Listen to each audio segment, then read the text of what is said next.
Bonjour et bienvenue sur ma chaîne. Allez, aujourd'hui, petite vidéo antenne radio amateur, tout de suite après le générique.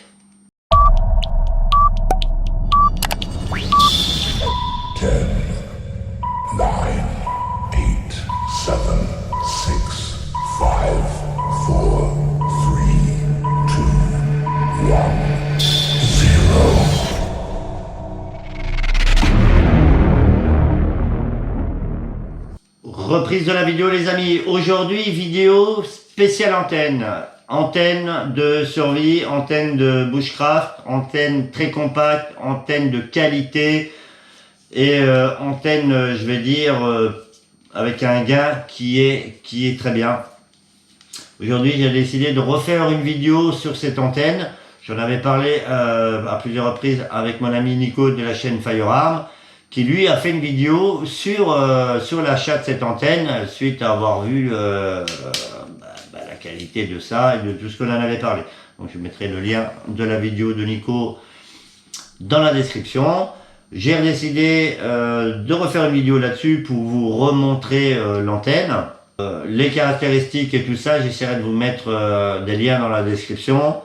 Mais c'est vraiment vous présenter à quoi elle ressemble. Et si possible sa mise en œuvre, hein. Comment on la met en œuvre à l'extérieur. C'est une antenne, je rappelle, c'est une antenne pour moi de survivaliste, hein. Tous les survivalistes américains ont des antennes comme ça quand ils vont à l'extérieur, parce que vous allez voir, c'est vraiment très bien. Moi j'ai cette antenne en secours, au cas où si je dois partir loin et longtemps, et que j'ai besoin d'émettre correctement dans un endroit un peu pourri, je déploie cette antenne. Je disais concernant les radios, j'ai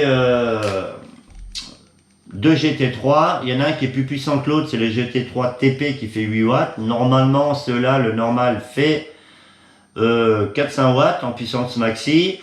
C'est le même chips ou programme que les Baofeng UV5R.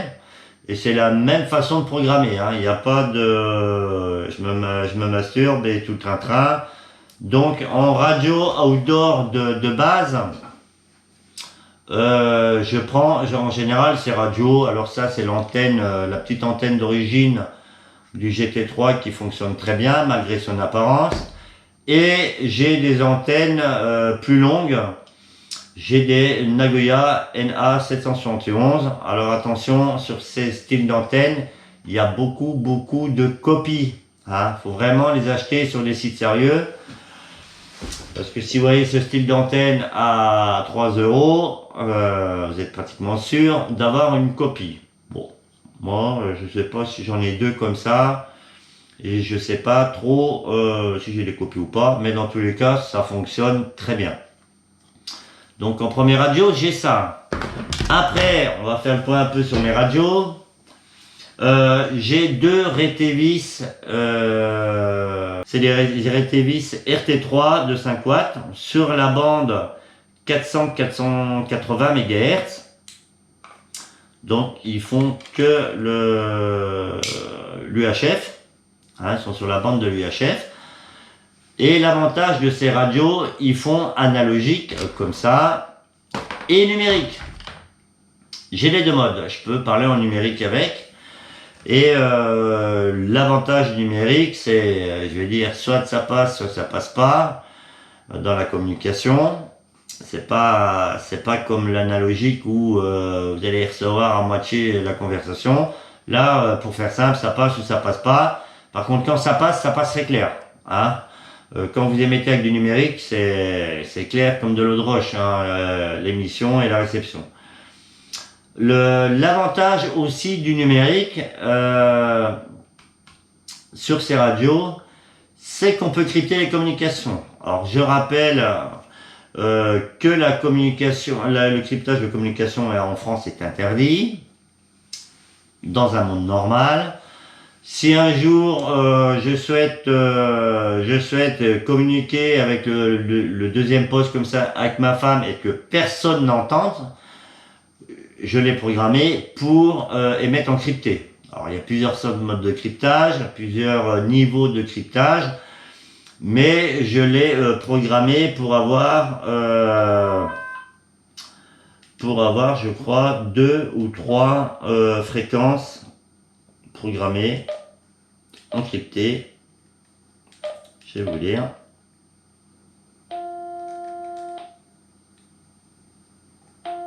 J'ai programmé 3 fréquences encryptées. Vous voyez, je ne sais pas si vous verrez à l'écran, crypté 1, crypté 2, crypté 3.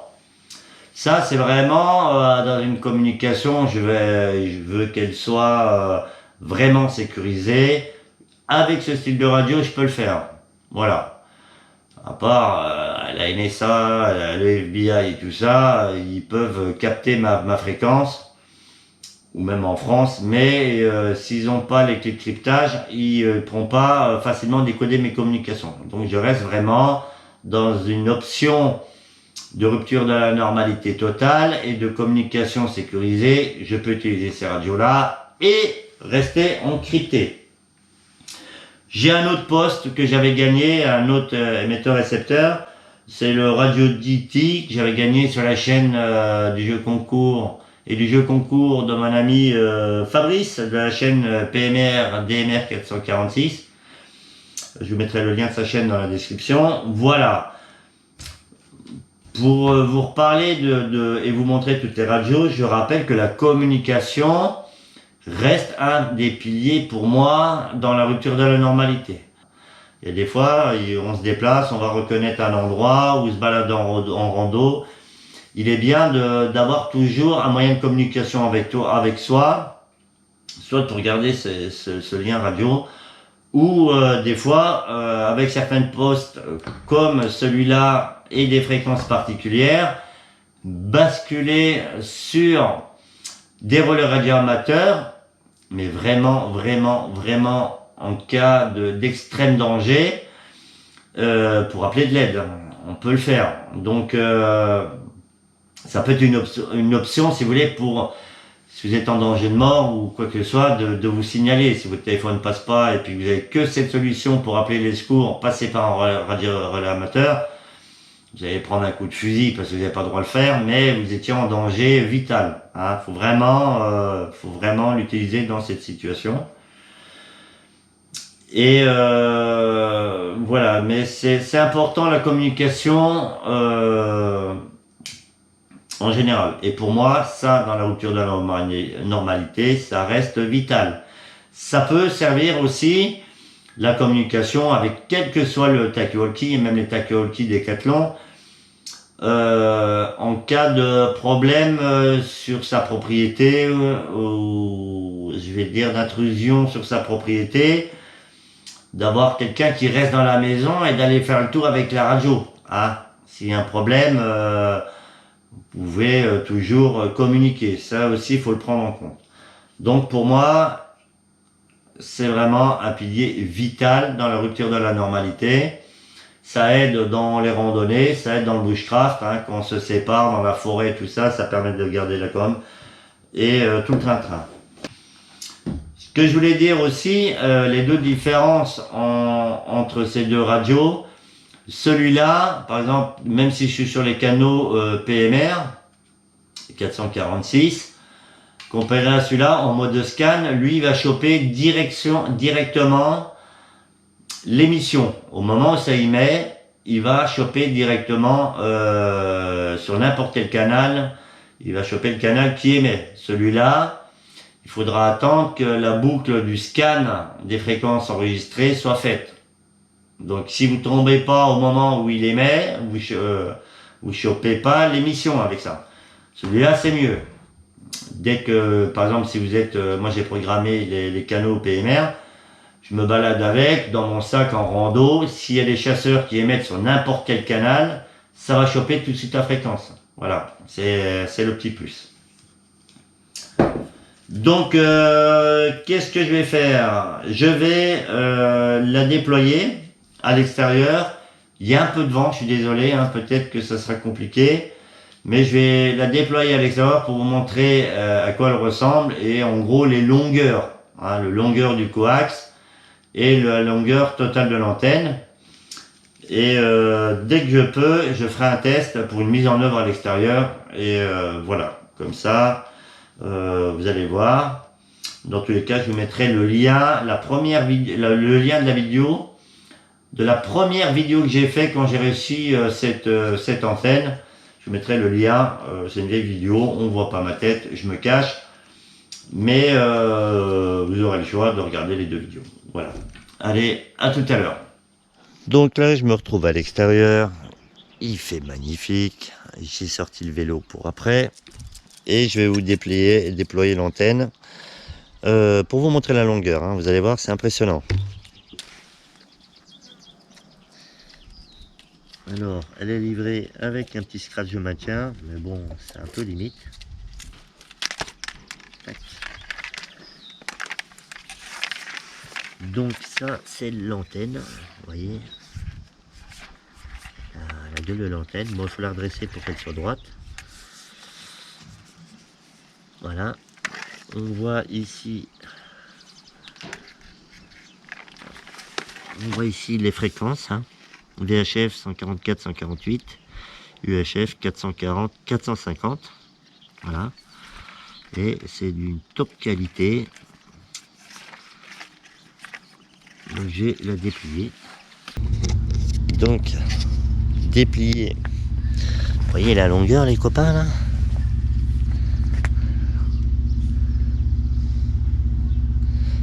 Alors je sais plus, je crois que ça fait 6 mètres le câble, le coax.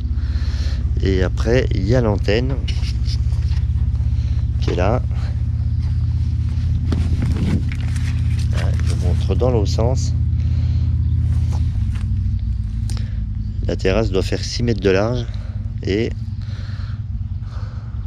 en gros il y a longueur totale 6 mètres au moins, hein. Je vais pas mesurer. Et l'antenne.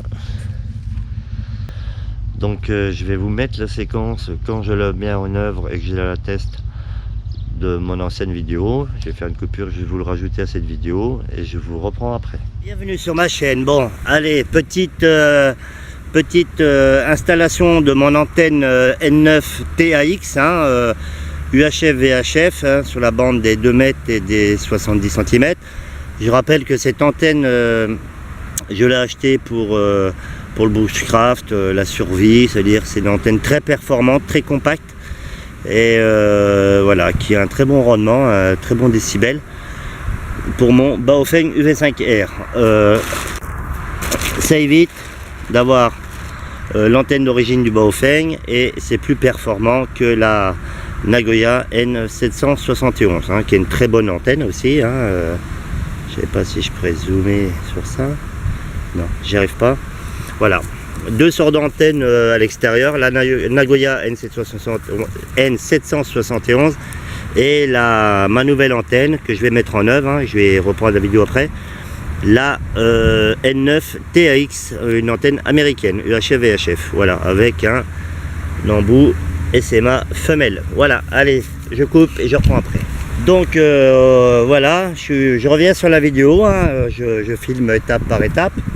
Et voilà, le but c'est que trouver un point en hauteur.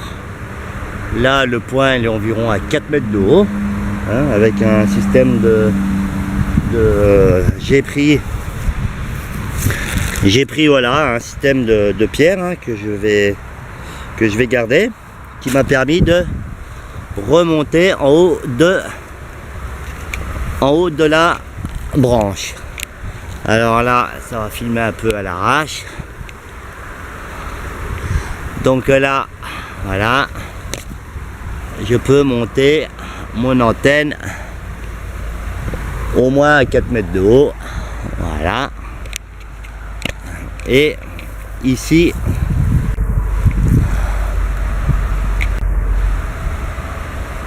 voilà, je vais reprendre par rapport à ma position, il est à 60 km, hein, je dis bien 60 km, c'est-à-dire que si je déclenche le relais à 60 km, on peut m'entendre 60 km plus loin. Ça veut dire que là, avec mon antenne et le relais de Saintes, je peux couvrir sur 120 km aux alentours, hein.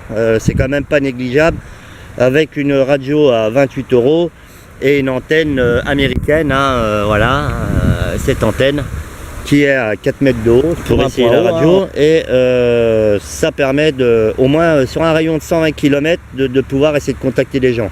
Voilà, c'est un système qui est très intéressant, rapport qualité-prix. Bon, pour moi, je trouve ça très bien, et je fais le petit test sur le relais de Saintes dans le 17, et après je vais arrêter mes conneries parce qu'ils aiment pas trop quand on déclenche, quand on fait des déclenchements intempestifs. Allez, c'est parti. Voilà, le relais de Saintes qui se déclenche, qui est à 60 km de moi. Et bon, là je vais pas faire plusieurs déclenchements, hein, parce qu'ils vont tous péter un câble. Pour l'instant, je suis que élève radio amateur, donc j'ai pas le droit d'émettre sur les relais. J'ai seulement le droit de les écouter. Voilà, ils se ferment. Donc voilà, test concluant, expérience. La vidéo est terminée. Laissez-moi un commentaire. Hein. C'est vraiment de la communication d'urgence. Voilà, en randonnée, en bushcraft, en survie. Vous avez avec ce système-là un système de communication très efficace. Hein. Voilà. Voilà, je voulais faire une petite précision en plus sur la vidéo, bon, parce que bon, il pleut, hein, voilà, et sur l'antenne il pleut, c'est pas grave, on n'arrête pas les guerres parce qu'il pleut. Je voulais faire avec vous vite fait un petit test, hein, en comparant la N9 TX et la Nagoya N771, et là avec la Nagoya, même si c'est l'antenne quand même qui est un peu plus performante, mais je crois qu'en gain elle est à 2 décibels de gain, la N9 est à 6, et vous verrez que Saintes à 60 km elle déclenche pas. C'est parti. Vous voyez, avec l'antenne là à 60 km ça passe pas, et avec la N9, bon voilà, c'est toute la différence que je voulais préciser dans cette vidéo. Reprise et fin de la vidéo les amis, j'espère qu'elle vous aura plu malgré ce petit montage, ancienne vidéo, nouvelle vidéo.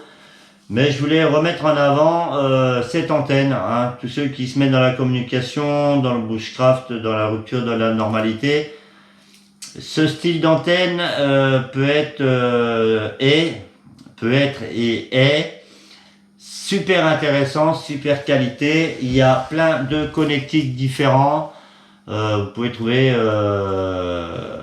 connectiques pour les Baofeng, les autres connectiques là.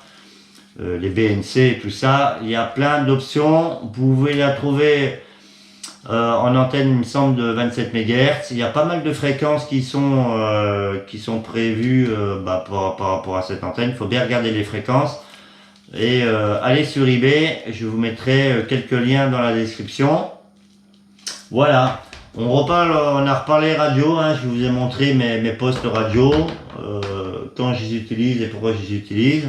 En rappelant que l'utilisation de ces radios, que ce soit le Baofeng, les Retevis RT3, reste, je vais dire, en écoute libre. Vous pouvez écouter avec. Vous n'avez pas le droit de divulguer ce que vous écoutez, ça c'est interdit par la loi. Et vous n'avez pas le droit d'émettre, même sur les plages 446 avec ça. Parce que ça fait plus de 0,5 watts et l'antenne est démontable. Hein. Alors attention, si vous déconnez avec ce style de matériel, ça fait chier tous les radioamateurs, et ça je peux le comprendre. Et deux, vous n'avez pas le droit, et puis la prune peut être très chère, hein, si vous merdez avec ça, si vous faites le con avec ça. Hein, ils peuvent arriver à vous trianguler la position. Donc ça, la prune elle est salée, hein, quand ils s'y mettent et qu'ils vous alignent pour ça, ça fait mal aux coronesses. Pour info, je voulais vous mettre en avant ce style de corde aussi. C'est pas de la Dynéma, c'est de la corde Spectra. Elle fait de diamètre, elle fait 3/10 de millimètre. C'est une corde qui est extrêmement fine et qui a une résistance à la traction de plus ou moins 120 kg en traction. Je vous montre cette corde parce que pour aller passer avec un caillou au-dessus d'une branche, je vais dire dans une hauteur maximum de 10 mètres, il vous faut en gros 20-25 mètres de corde. Et 20-25 mètres de cette corde pliée dans une poche, ça prend pas de place par rapport à de la paracorde et tout le train-train.